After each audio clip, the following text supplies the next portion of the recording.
everybody, Cutthroat Kier here, bringing to you Advanced Maneuvers Quick Tip Tutorial. In today's tutorial, we're going to discuss priming. We're going to focus on mainly zenith priming.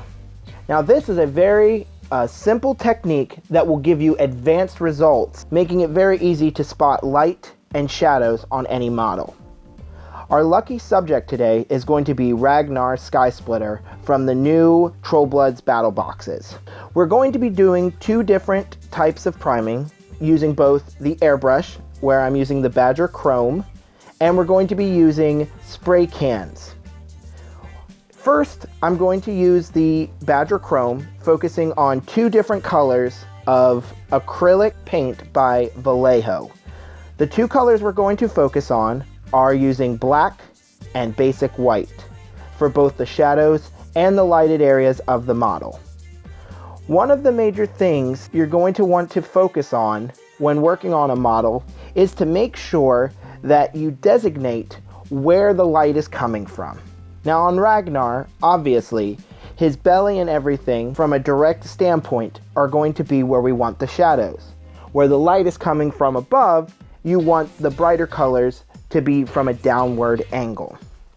So here we go. I'm going to hit him from a straight along angle, making sure that I get his belly and everything around with a black finish. Now, while I do this, you will notice that I'm not just straight spraying on the color in thick coverings.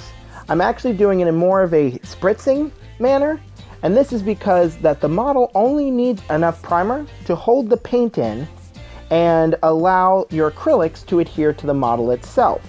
And what you're going to do is, as you're going through, you just want to make sure that you hit all the areas at a direct angle with the black. You also are going to want to turn your model towards the bottom, making sure that you're getting up under all of the stuff.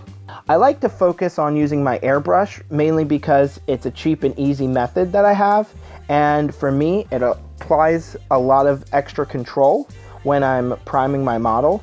Later in this tutorial, I'm actually going to pick up some paint shakers and spray paint another model from the Signar range. As you can see, you look around and he seems pretty shaded. So now, let me just take a quick second and clean out my airbrush, make sure that I get any of the black paint out of it, and then we're going to go into making sure that we get the white paint into this. The next color I'm going to use is the white surface primer by Vallejo. Now, when you're focusing on this next part, as I said, you're going to want to go at a straight down 90-degree angle, and then you're also going to want to focus on hitting your model at more of a 87-degree angle, so basically directly down, but with a little bit of a tilt. That way you catch some of the areas of the model that the lighting's going to hit, but may have been covered up when you were doing the direct down approach.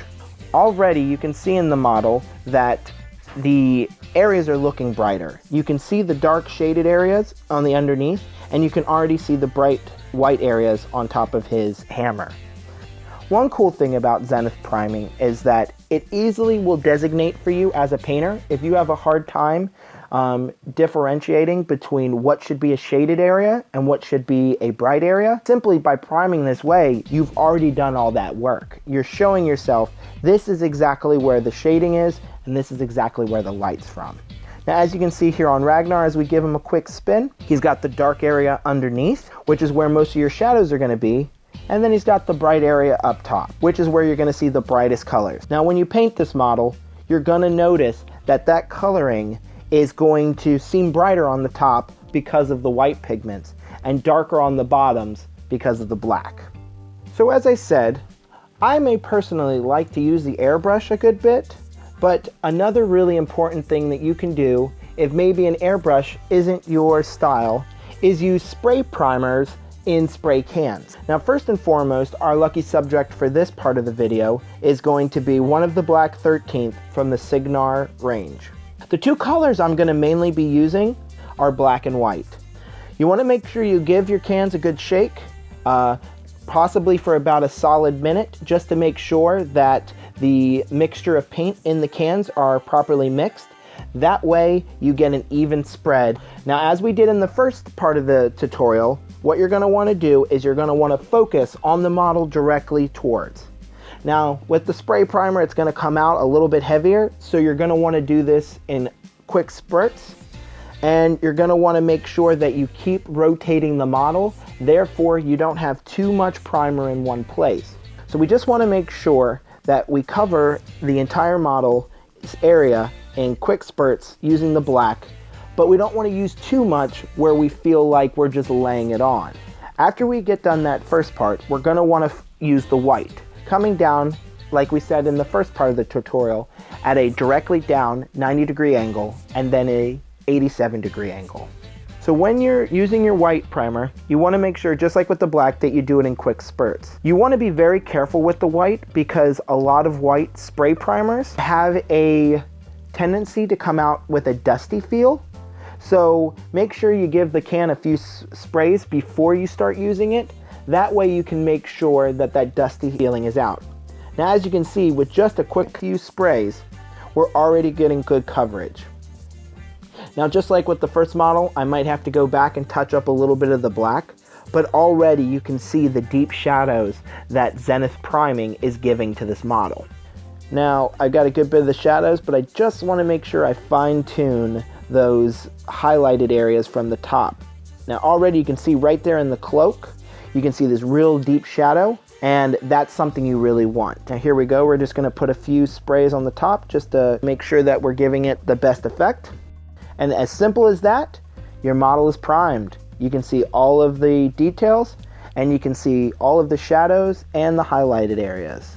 And that's how you Zenith prime, guys. This was Cutthroat Cure from Advanced Maneuvers, bringing to you a quick tips tutorial. If you enjoyed this Advanced Maneuvers hobby content, don't forget to like, comment, and subscribe. And let us know what future tips and tricks and hobby-related materials you would like to see. Don't forget, it just takes one brushstroke to keep getting better.